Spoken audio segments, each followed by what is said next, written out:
Hello and a very good evening. This is Primetime News on TV1. I'm Thiruni Karunaratna. We're coming to you live from our Newsfirst studios here in Colombo.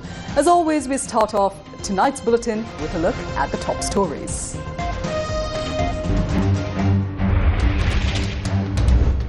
President assures Sri Lanka's energy sovereignty will remain intact. Defence cooperation MOU with India to be presented to Parliament soon. President embarks on 3-day official visit to Vietnam. Sri Lanka receives alert on 6 linked to Pahalgam terror attack. Special search operation conducted at Bandaranaike International Airport. Local government elections campaigning ends at midnight. All set for the polls, says Election Commission.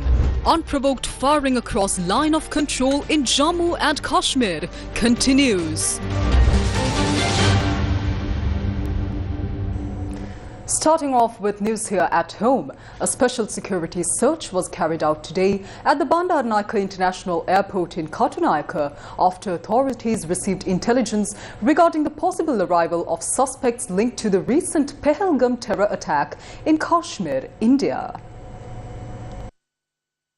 Police spokesperson Buddhika Manatunga said that the security search was conducted following information indicating that suspects connected to the Pahalgam terror attack had arrived in Sri Lanka on board a flight from Chennai, India. Flight UL-122 operated by aircraft 4RALS, which arrived in Colombo from Chennai, was subjected to a comprehensive security search upon arrival. This operation was carried out in coordination with local authorities following an alert from the Chennai Area Control Centre. In response, a coordinated search operation involving the Sri Lanka Police, Air Force personnel and airport security was conducted on the aircraft and its passengers. However, no suspects or suspicious items were found. Airport security officials confirmed that normal operations at the airport have since resumed. Meanwhile, Sri Lankan Airlines issued a media release stating that as a result of the mandatory security procedure, the next scheduled service, Flight UL-308 to Singapore, had been delayed.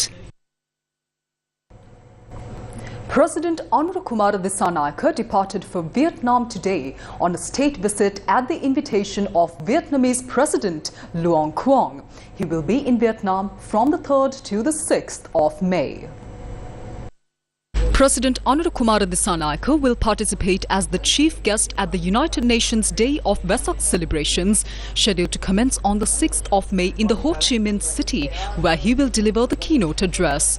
During the visit, President Dissanayake will hold official discussions with the President and Prime Minister of Vietnam. He is also scheduled to meet with senior dignitaries, including the General Secretary of the Communist Party. Several memoranda of understanding and agreements are expected to be signed during the visit, and discussions will be held with the Vietnamese business community to explore avenues for enhanced cooperation. Minister of Foreign Affairs, Foreign Employment and Tourism, Vijay Herath, along with a delegation of senior government officials, will accompany the President on the official visit. President Anurukumara Dissanayake said that the Defence Cooperation MOU signed with India would be presented to Parliament soon. While participating in the Satana program on our sister channel Sirasa TV last night, the President emphasised that the country's energy sovereignty would not be compromised under any circumstances.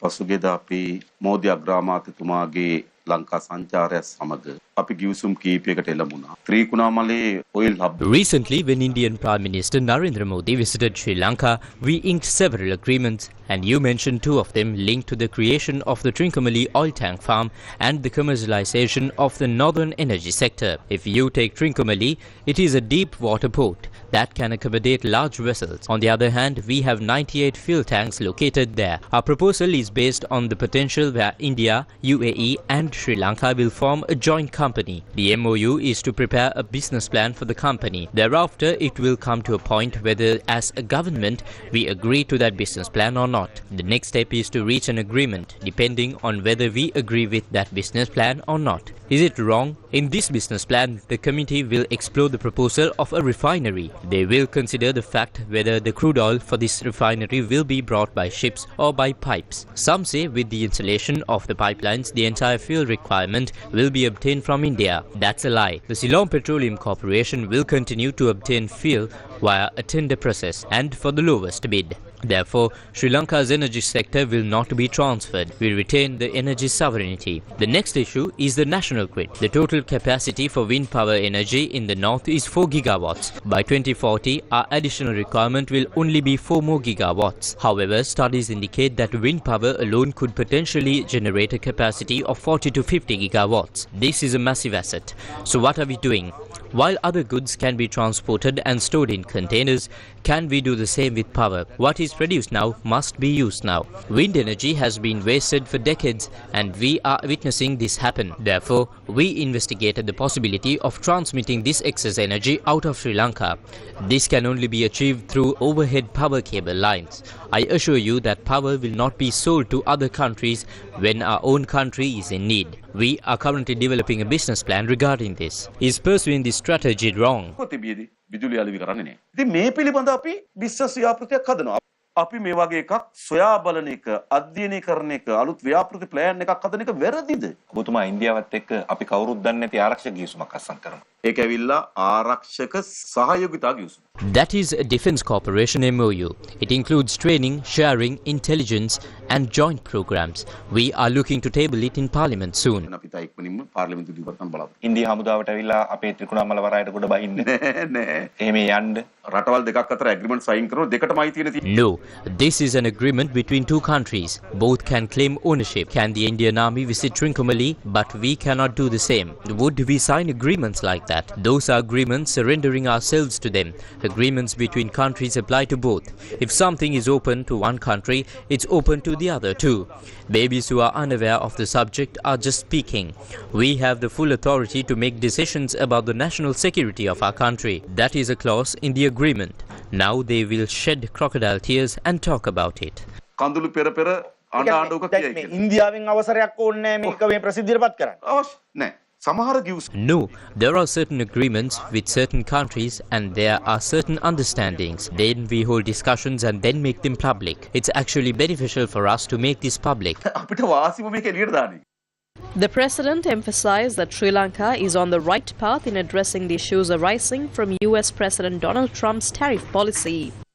දැන් අර තීරු ගාස්තු ප්‍රශ්නේ. ඔබතුමාට බැරි වුණා ඔබතුමාගේ අග්‍රාමාත්‍යවරිය ඉන්දියාවට යවලා මේ ගැන සාකච්ඡා කරලා සහනයක් ගන්න. අපිත් එක්ක පහුගිය දවස්වල ඔබතුමාලා සාකච්ඡා කරලා තිබුණා ඇමරිකා එක්සත් ජනපදයේ වෙළඳ නියෝජිතයත් එක්ක. එතකොට දැන් මේකෙදි අපි මේ යන්නේ හරි පාරේද? එක්සත් ජනපදයේත් එක්ක ජාත්‍යන්තර දේශපාලනයේදී දේශපාලන විතරක් නෙවෙයි අත්ගත්තොත් ආරක්ෂකම ශේත්‍රවලදී. When it comes to geopolitics and even in defense, the closest ally is given priority. These decisions can't be made based on friendships and relationships. A state leader of a country visits another country based on an invitation from that country. How can a prime minister of another country intervene there? What kind of diplomatic talks are those? These people with so much experience and knowledge on those matters are the ones speaking like that. A US diplomat visits India based on an invitation from India, and must we ask them to give us a chance too? This is a country. Remember that. We may be a small country, but we have our own sovereignty. We have country-to-country deals and discussions. Our ambassador to the US is working very hard. We must be very grateful. We first wrote a letter to them. Then a delegation led by our Deputy Minister of Finance held discussions with the US trade representative. So we did the right thing to do. The expectation is to reduce the trade deficit. Consequently, several proposals have been made. Regardless of what we do, it will be a challenge since the US is a much bigger economy than ours. That is the reality. We could never be on par, but we are trying to ensure there is a very minimal effect from it. Instead of that, going to another country to meet a diplomat who has visited that country and saying, "Hi, I'm from Sri Lanka, can we have a quick chat?" is not diplomatic. That is not how diplomacy works. මේක තමයි පාර. එහෙමතු එක රටකට නායකයෙක් ආපුවාම කඩිමුඩිය ගිහිල්ලා airport එකේ දොර ගාව ඉඳලා මම මේ ශ්‍රී ලංකාවෙන් ඇවිල්ලා තියෙන චුට්ටක් හම්බෙන්න බැරිද කියලා හම්බෙනවා රාජතාන්ත්‍රික නැහැ. ඒක කිසිදු තර්කයක් තියෙන සාකච්ඡා නෙමෙයි. අපි තාමත් විධිමත් සාකච්ඡාවක් ආරම්භ කළා. President Anurukumar Dissanayake expressed his views on the International Monetary Fund's proposal to set electricity tariffs based on production costs. ජනතාවගේ විශාල මුදල් ප්‍රමාණයක් දිනපතා අපිට යොදවන්න බෑ විදුලි බල මණ්ඩලේ නඩත්. එඳා විදුලි බල මණ්ඩලය මොකද්ද කරන්න ඕන? We cannot infuse a large amount of public funds to maintain the CEB. What should the CEB do? They must sell a unit of electricity to the consumer. That is cost reflective. That is our policy. This is what the IMF is also saying. Call for electricity cost recovery pricing. We agree with that. The CEB determines tariffs based on projections twice a year. The tariff is amended in January by projecting until June. That is determined by the Public Utilities Commission. So the next tariff revision will be made on the 1st of June. This is not based on elections. I saw some yelling Eureka, Eureka. I pity those political leaders. The electricity tariff revision will take place in June. The first 6 months constitute the dry season, while the following 6 months are the monsoon season. Based on this, we make the necessary amendments and release the price formula. When hydropower generation increases, that is how the price is announced. It's not about elections or the IMF. The CEB has a mountain of legacy debt of 220 billion rupees, a portion of it to the treasury and the rest to the banks. The debt was restructured, 12 years for governments and 8 years for banks. The installment of the debt must also be included into the cost. The CEB must be recovered and converted into an efficient business. Can the CEB function with a debt of 220 billion rupees? That debt was restructured and a portion will be included in the tariff. Therefore, there may be a certain tariff hike. However, we reduced the tariff in January for the past 6 months. However, it will not increase by a significant amount. The tariff revision in June will be less than the tariff that existed in December 2024. How can we move forward without doing this? If not, the debt will keep increasing. The CEB will collapse, the power plants will collapse, and the entire country will be destroyed. We didn't do anything like that. The agreement from the IMF to release the 5th tranche for us will be presented between 18th of June and the 30th of June. The board will meet then. We expect to complete our conditions by then. That is when the electricity tariff issue came up. The reduction of electricity tariffs is legal and aligns with the CEB cost. There is a minor disagreement with the IMF on that matter. They say we can't, we say we can. We must work it out. අර lost එක තියෙනවනේ අර recover කරගන්න එක. අර බිලියන 41 recover කරගන්න එක. ඒක නැතුව ඒ පැත්තෙන් ඉදිරිපත් වෙනවා දැන් බිලියන 15 ඉක්මවලා කියලා. නමුත් අපේ පැත්තේ තර්කේ තියෙන්නේ බිලියන 15 ඉක්මවලා නැහැ. මොකද අර ටික ගෙන අපර රිකවර් කරගත්තාම හරි. ඔය ගැන විසංවාදයක් තියෙනවා. ඕක අපි ඒක निराකරණය කරගන්න ඕන. The president also responded to accusations from the opposition that promises made to the people have not been fulfilled. අපි අපේ රටේ තිබෙන කටුක යථාර්ථය තේරුම් ගතියි. අපේ අභියෝගය මොකක්ද? We need to understand the reality of our country. We want to create a prosperous future for our country. It must be done based on a plan, step by step, using the power vested in us as the government, by the constitution, and of course the faith beyond all of it. The reality is that the NPP faces no significant external challenge. The challenge for our party is to adapt to this change. Secondly, it is to change the path of Sri Lanka's political culture. We promised the people that the economy would be fixed, and we are doing just that. The statistics show an economic growth of 5.4% last year. This is the country that had collapsed. This is the reality. There are those lying and crying about what they lost. They are sad that they lost it. The future of this country can only be secured by the NPP. We did what the people expected from us, but we aren't going to give them what they want us to do, no matter what tantrums they throw. The presidential fund will be looked into. The cases regarding houses being set on fire will be investigated. Everyone is saying we lied. What lies did we tell? We have the people's mandate. They wanted us to stabilize the economy, eliminate fraud and corruption, ensure national unity, and strengthen the state service. We did that. There has never been a government like this, and there will never be one. වංචා දූෂණ අවම කරන්න, වංචනික දූෂණ දඩුවම් දෙන්න, ජාතික සමගි නිර්මාණය කරන්න, රාජ්‍ය සේවය ශක්තිමත් කරන්න. අපි ඒක කරලා. මේ මාණ්ඩුවක් ඇදිලා නැහැ. මේ මාණ්ඩුවක් කවදාවත් ඇදෙන්නේ නැහැ. The president emphasized that just as he fought against corruption to gain power, he is now working tirelessly to rebuild the country. පාර්ලිමේන්තුව ගත්තොත් අවුරුදු 25. ඉන් පිටත ගත්තොත් අවුරුදු 12 ගැන අවුරුදු 37. I have been in Parliament for 25 years and actively involved for about 10 to 12 years, totaling around 37 years.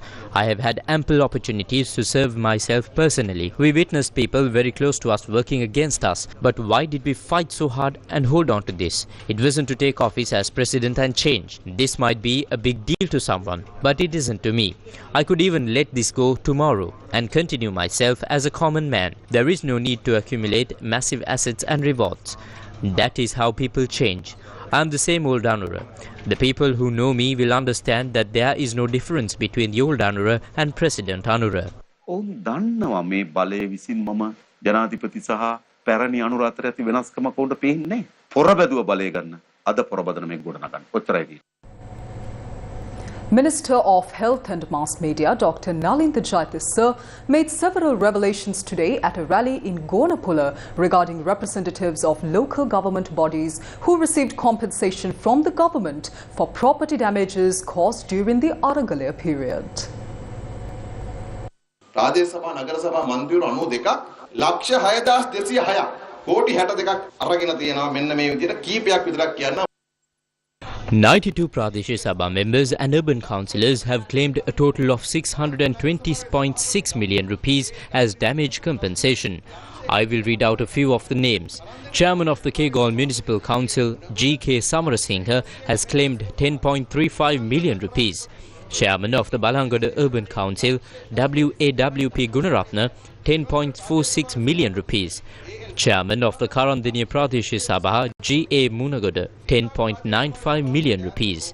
Mayor of Minuangada, H.K. N. Jayasekara, 12.256 million rupees. Chairman of the Minuangada Pradesh Sabha, A.L. Padmakumara, 12.92 million rupees. Chairman of the Sitavaka Pradesh Sabha, Jayanta Rohana, 13.1 million rupees.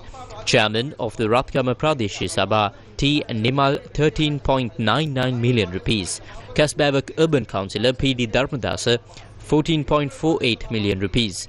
Mayor of Anuradhapura H.P. Somodasa, 17.87 million rupees. Chairman of the Gampa Pradesh Sabha K.K. Abiratna, 22.16 million rupees. Chairman of the Balanguda Pradesh Sabha Sunil Premasiri, 23.35 million rupees. Minuanguda Pradesh Sabha member W. Vijayasekara, 26.75 million rupees. Chairman of the Hambantota Pradesh Sabha, the address is given as Hambantota Kumara WHMR, 35.2 million rupees. The mother-in-law of the Kasbahava mayor, Lalni Ruberu, 39.2 million rupees.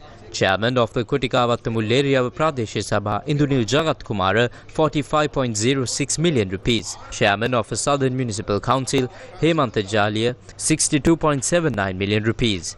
Kasbahava Mayor Lakshman Pereira, 69.87 million rupees.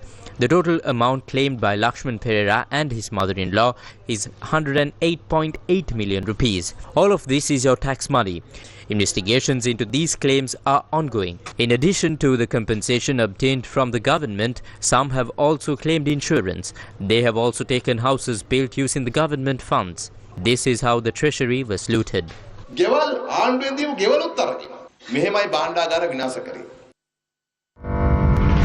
The local government election Sri Lanka 2025. The campaigning period for the local government elections will conclude at midnight today. The National Election Commission said that campaigning must end 48 hours before the polls. The local government elections are scheduled to be held on the 6th of May. Over 70,000 candidates will be elected for 339 local government bodies in the local government elections on the 6th of May. The upcoming local government elections are scheduled to be held at 13,759 polling stations across Sri Lanka. The silent period begins at midnight today. No form of election campaigning should be conducted during this period. We request that the necessary environment be created during these 2 days to allow the people to independently determine their opinion. The Commissioner General of Elections expressed views regarding the preparations for the local government elections. Voting will take place at 13,759 polling stations on the 6th of May. The counting of votes will be conducted in 5,783 counting centres. Following the announcement of results at the ward level, all relevant documents pertaining to those wards will be directed to the district secretariat, specifically to the returning officer responsible for that local government body. Then the district returning officer will release the overall results for each local body, detailing the number of councillors secured by each political party and independent group within that respective local government body. What should be done if the polling card has not yet been received?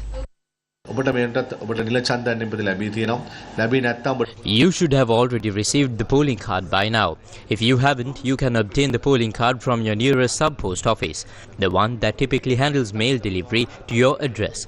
Or you can visit our website where you have the option to download the official polling card application. This allows you to obtain a copy if needed. However, it's important to note that you have the right to vote regardless of whether you possess the polling card or not. If you are a registered voter within the relevant local government body, you are entitled to cast your vote. You will only need to bring a valid form of identification with you.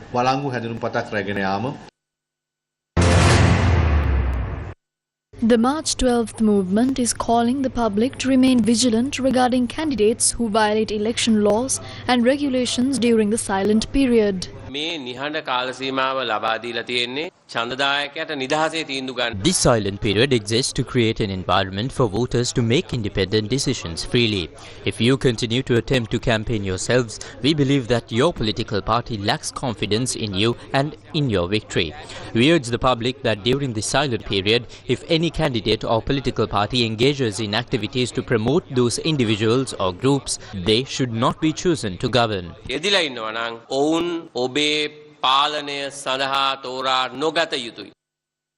Prime Minister Dr. Harini Amarasuriya said that a leadership aligned with the transformation that the people expect must be elected in the upcoming local government elections. She expressed these views during a rally held in Colombo last night.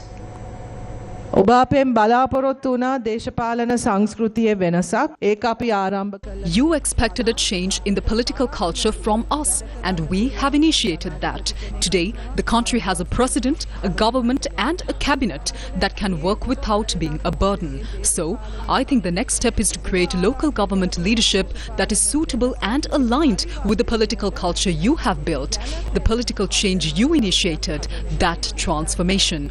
Because we are all united in this journey to transform the country. We are close in our goals and ideology. We have a bond and there is a trust among us. Most of the people here are sisters. I mean, what a difference that is in our country.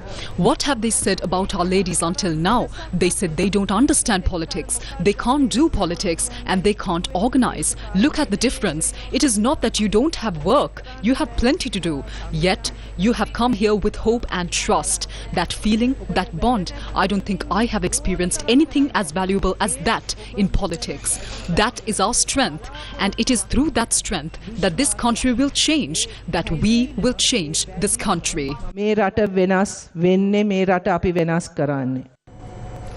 National organizer of the Sri Lanka Podujana Perumuna parliamentarian Namal Rajapaksa attended a public meeting in Kolonava today.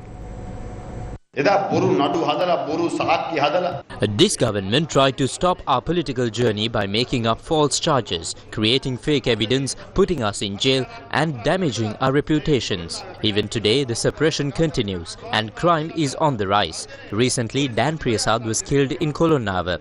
Monks are getting threats and even the Inspector General of Police is being threatened. The police have told the former Inspector General to take care of his own safety. This shows how bad the situation in the country has become.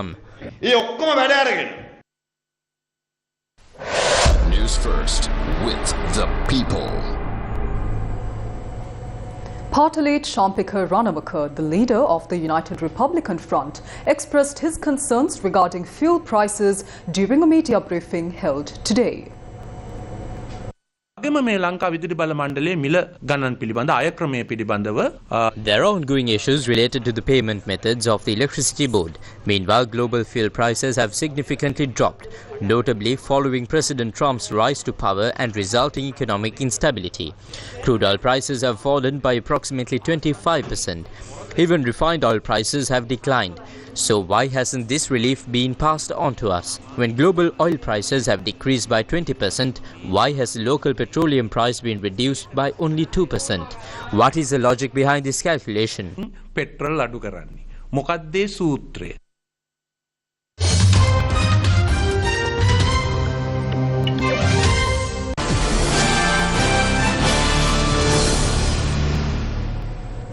India and Pakistan continue to stand on the brink of a military standoff. The nuclear-armed neighbours have each announced a series of tit-for-tat steps against each other since the attack on the 22nd of April, which India has implicitly blamed Pakistan for, even as Islamabad has denied any role in the killings. In another strict move against Pakistan, India has banned all imports from the neighbouring country amid soaring tensions over the Pahalgam terror attack. The government said that this decision was taken in the interest of national security and public policy, stressing that it applies to all products in transit from Pakistan. In addition, the Indian Ministry of Ports, Shipping and Waterways has banned Pakistani-flagged ships from entering Indian ports and prohibited Indian-flagged vessels from visiting ports in Pakistan. The restrictions, effective immediately, have been imposed under Section 411 of the Merchant Shipping Act 1958 to safeguard Indian assets, cargo and port infrastructure. The order will remain in force until further notice as part of efforts to bolster security and ensure the smooth functioning of India's maritime interests. India has also suspended its participation in the Indus Waters Treaty that enforces the water-sharing mechanism Pakistan depends on. India has also cancelled all visas of Pakistani nationals. Pakistan has threatened to walk away from the 1972 Simla agreement that committed both nations to recognizing a previous ceasefire as a line of control, a de facto border between them in Kashmir, a disputed region that they each partly control, but that they both claim in its entirety. Both nations have also expelled each other's citizens and scaled back their diplomatic missions. Pakistan's permanent representative to the United Nations, Asim Iftikhar Ahmed, has called for intensifying international intervention in the tense situation between his country and India, saying that there was imminent threat of kinetic action by New Delhi. We are fully prepared to defend our sovereignty and territorial integrity. Should India resort to aggression, Pakistan will exercise its inherent and legitimate right to self-defense as enshrined in the UN Charter. If India actually tries to stop or divert the flow of waters of these three rivers, it will be constituted as an act of war. So it's a serious issue. That's why we have mentioned this. We are going to agitate this, raise this at the appropriate forums. Tension has been building up in the region following last month's terrorist attack in Pahalgam, for which the Resistance Front, a front outfit for the Pakistan-led Lashkar-e-Taiba, owned responsibility. India is opposed to any third-party involvement in the disputes with Pakistan, citing the 1972 Simla agreement between the leaders of the two countries that declared their issues to be bilateral matters to be dealt between themselves. Pakistan's permanent representative to the United Nations, Asim Iftikhar Ahmed, said, with the continuing escalation of the situation, Pakistan will consider calling for a meeting of the UN Security Council. He added that he has met twice with the UN Secretary General and Islamabad has invited him to visit the region. While Guterres has spoken with Pakistan's Prime Minister Shehbaz Sharif, his contact with India has only been at the level of External Affairs Minister S. Jaishankar. Ahmed said that he has also had a range of meetings, including with the UN Security Council President, UN General Assembly President and representatives of the Security Council members and the Organization of Islamic Cooperation. Meanwhile, Indian External Affairs Minister S. Jaishankar spoke to his counterpart from the European Union and discussed the Pahalgam terror attack. Following the phone conversation, Jaishankar welcomed European Union's strong condemnation of terrorism in all forms and manifestations. Jaishankar said on X, quote, "Discuss the Pahalgam terror attack. Welcome European Union's strong condemnation of terrorism in all forms and manifestations," unquote. The anti-terror agency, NIA, has also extended its Pahalgam terror attack investigation to the border areas including Machil, Keran, Naugam, Baramulla and Uri. According to reports, all these areas have a possibility of infiltration from Pakistan. The Jammu and Kashmir police is also taking action against the sympathizers of terrorism under the Public Safety Act. In the last 2 days, more than 100 supporters and sympathizers of terrorism have been detained in Kashmir. For the 9th consecutive day, the Pakistan Army resorted to unprovoked small arms firing over the Indian posts along the line of control in Jammu and Kashmir. A Defence Ministry statement on Saturday said, quote, "During the night of the 2nd and 3rd of May, Pakistan Army resorted to unprovoked small arms fire across the LOC opposite the Kupwara, Uri and Akhnur areas of the Union Territory of Jammu and Kashmir," unquote. It added, quote, "Indian Army responded promptly and proportionately," unquote.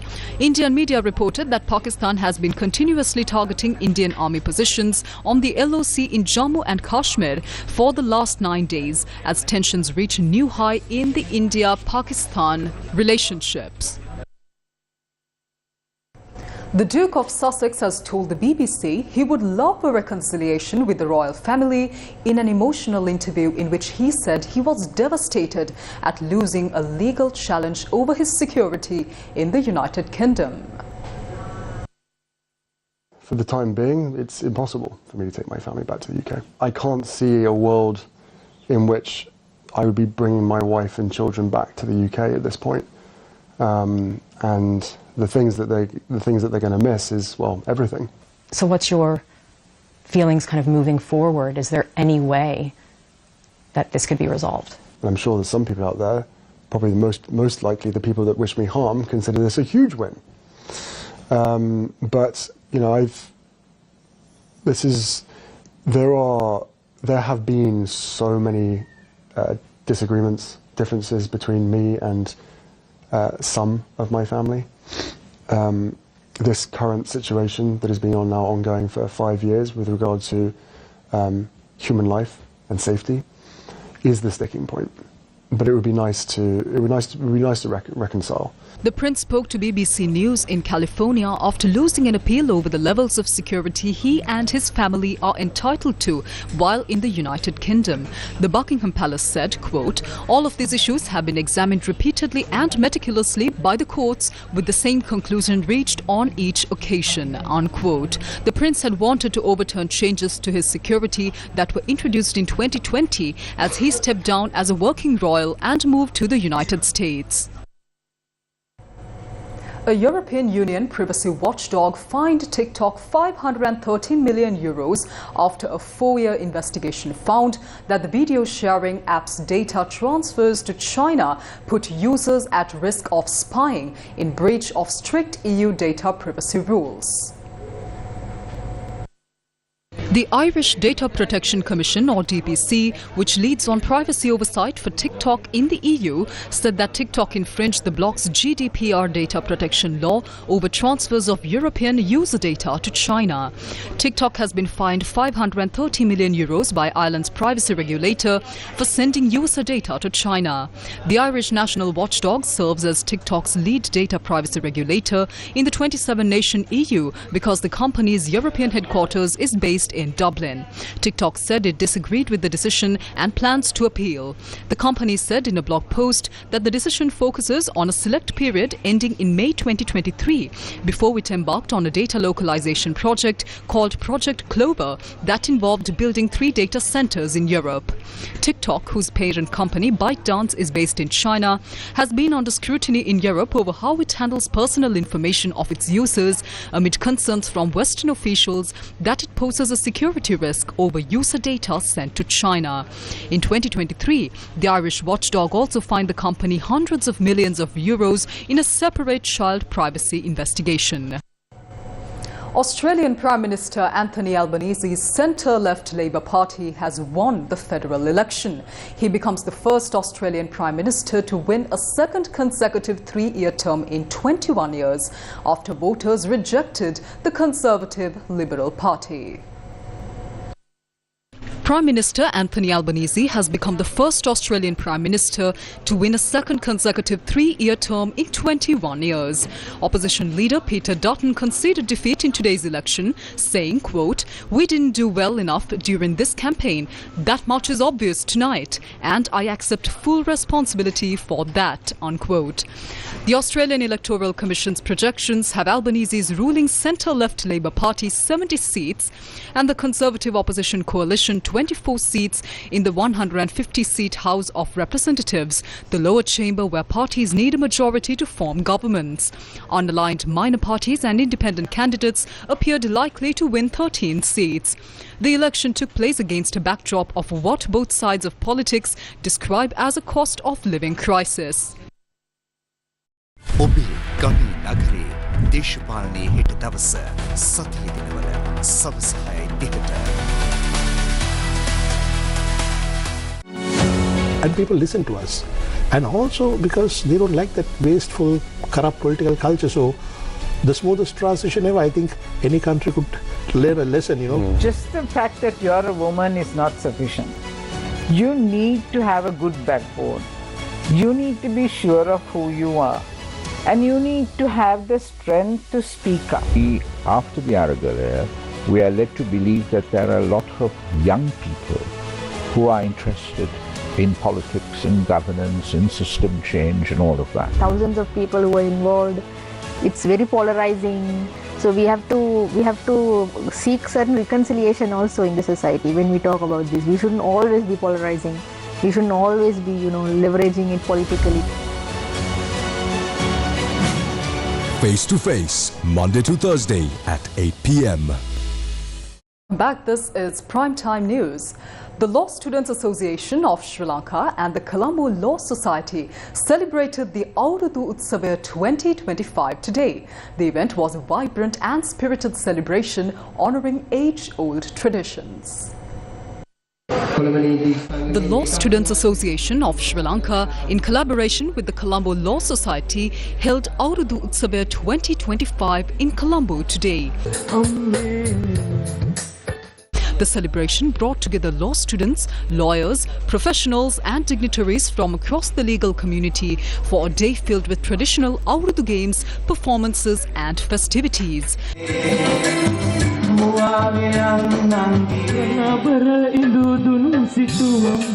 Distinguished guests included presidents' councils, senior members of the bar and the bench, academics and several prominent public figures. MC Shines 2025, organised by Methodist College, commenced today with an exciting and lively walk around the city of Colombo.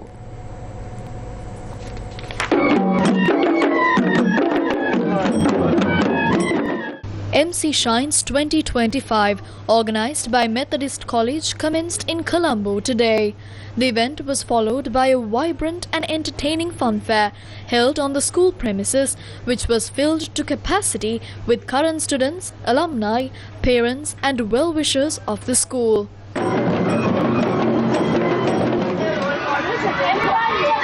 The event served as a fundraiser organised by the school to support its building projects. MTV MBC Networks were the media partners of the event. And that's a wrap of Primetime News for tonight. Thank you for joining us. Take care. Good night.